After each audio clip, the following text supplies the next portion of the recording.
I says, if you get a non, I'm telling you, you're gonna use it all the time. I don't use the 990. It's sitting here. I got to hook it up. Use it once in a while, but I am more partial, and I never thought I'd say this, because I figure I'll get it in a non, but the 990 is my favorite. No way. If somebody came in here and offered me what I paid for it, it'd be gone. I love this Anon. It's my number one rig. I told you, I used an FTDX 3000 for, I think it wasn't even a month, and then I got the 100B, and that was it. Yeah, Mikey, you guys said it, the Anon, and I didn't listen. I went with the Flex. I figured, okay, now I'm going to go. But once I got a hold of the Anon and played with it, there's no comparison. From that to my 6500, there's no comparison. Oh, it's a hard radio to beat.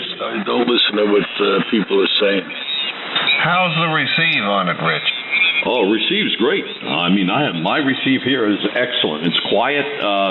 Harold and Mike, what do you think? You get something called noise reduction too. You press that button and it's like FM. That was another thing about the Flex is all the noise blankers and the all the different automatic notch filters never worked worth a damn. KC2QXN, and they still don't work worth a damn. Well, here's the thing, how they keep having updates. They had noise reduction, right? So another guy is out there trying to perfect the noise reduction. He upgrades the software, noise reduction 2. Oh, that's what Harold uses. That's what Mikey uses. I use. It's like FM. Boy, it's quiet. Holy Moses, that noise reduction 2 is excellent. But no, they just keep coming out with different things, and it's neat because there's just never no charge for it. You just go and grab it. I'm still trying to figure out how to contribute to their beer fund.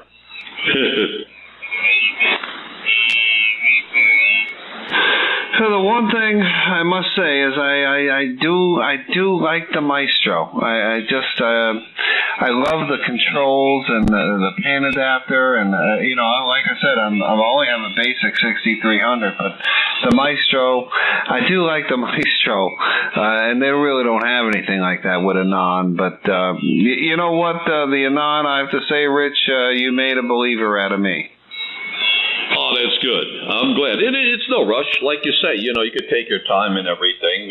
But I know for myself, and usually I don't keep nothing that long. SDRs I've never kept long, but this one, it's the best rig I've ever owned. It's just for all what it has. Even like if just say there's a plasma TV noise, and how the hell do you get it out of there? It has built-in diversity. I I got a 20 over noise level here with plasma TV. Oh my God.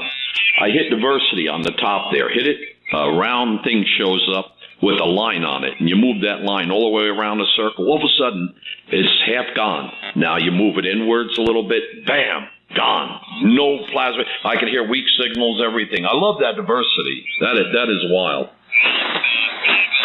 I've gotten it to work on band noise. Yeah, they say band noise, everything. I mean, it's pretty cool. I improved my signals I was trying to hear by 2S units. Yeah, I tell you, it's like I said, it's fun. It's fun there. You never get bored. There's always something here you can fool with, or upgrades, especially that beta they got out that they're testing it out right now. Oh man, Joe GX sent me a picture of it. Holy crap, that thing is sharp. Boy, they love it. Hey, so Mike. Once it's perfected, I'm getting it. Yeah, that's Simon Brown. That's not the usual developing crew. You got it. Hey, Michael? Yes, sir? How's this thing sound to you? Sound okay? Sounds good, Jim. Hey, Jim, you sound great. My Anon. That's your Anon? Now, you're a flexible guy. Yeah, I have a Flex, but this is my Anon 10. Oh, Sounds right. good here, Jim. And that's the other thing. Well, the software covers all the models since the beginning. Get out. Yeah, I'm on my QRP rig and everything we're doing. that into a little RM Italy HLA 150, and that in turn feeds the big alpha. And of course, I'm using the same audio chain that I use with the Flex, all the virtual stuff. VA3ZW. It sounds good, man. NP2G back again. Welcome back, Ed. Yeah, and setup sheet, so you just look at the list of radios there.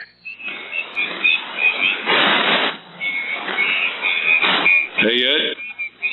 Yes? I think we're getting another anonymable. Chris is moving over to the anonymables. Oh, that's a good thing. And you can't go wrong with it, guys. This is a great piece of hardware. This is, by the way, V3. It doesn't have adaptive pre-distortion, so I just loaded it up so I can play with it in the morning. You look pretty good for no pre-distortion. Absolutely, man. Think about that. Half the people can't sound this way or look this way. What's this thing look like, Mike, with no pre-distortion on it? That's the 50-volt finals.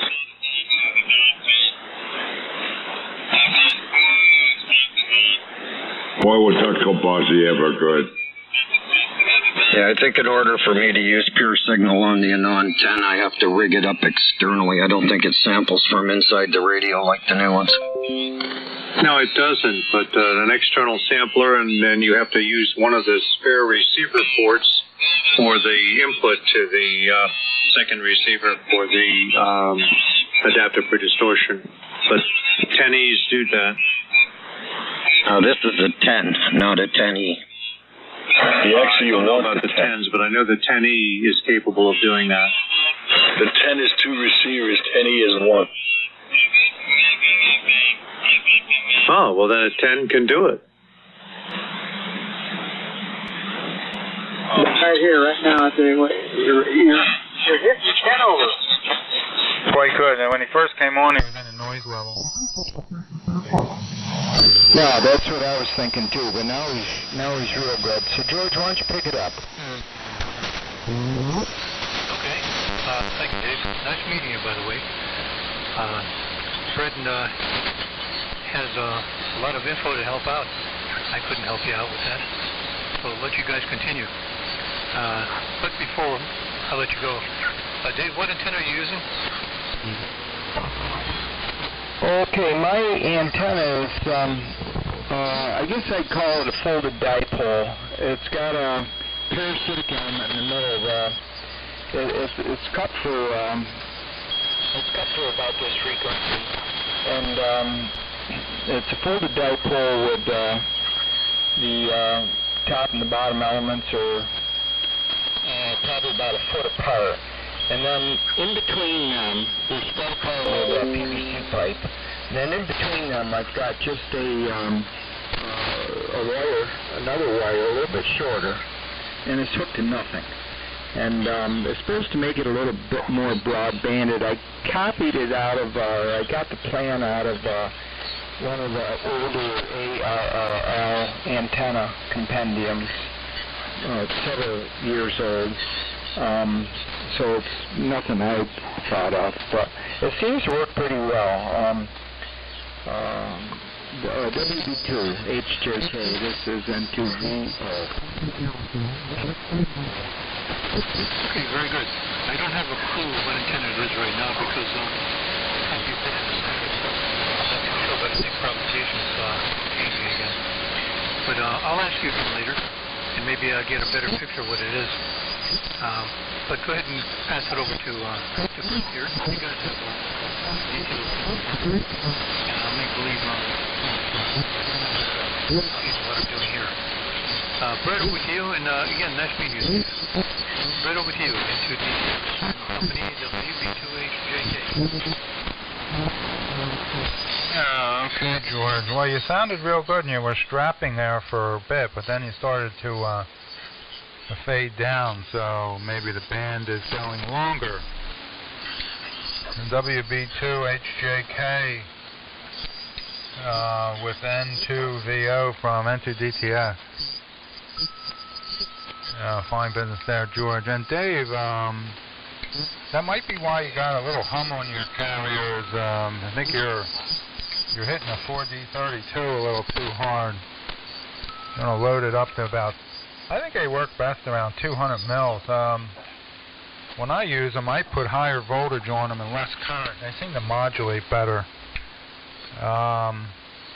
They just seem to work better in AM service. Like they don't have as much emission as they should.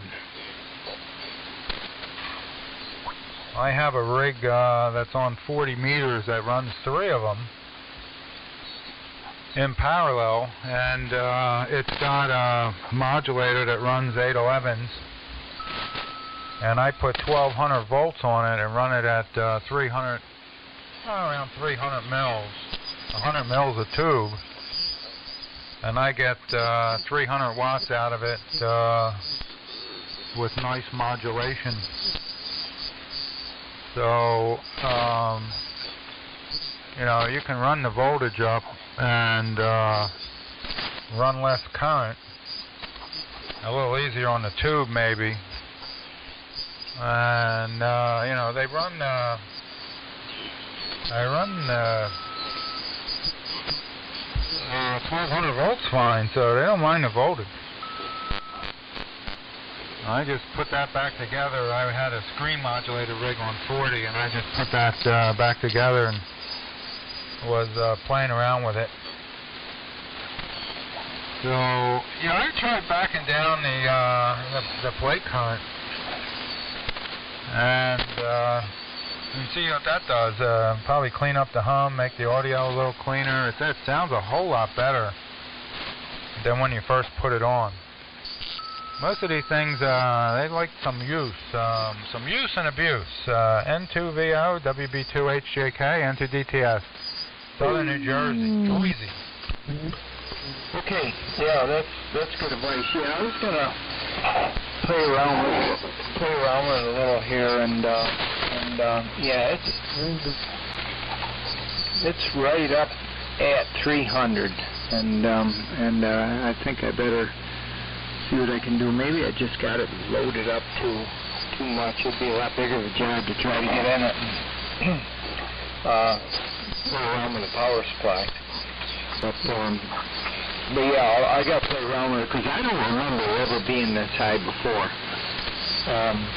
And I had it on off and on the entire winter last year. I used it quite a bit. I'm in my KTH is out here in central New York, and I'm in sort of a funny place because I can hear you down on the East Coast, all the fellows from Maine and Massachusetts on down, but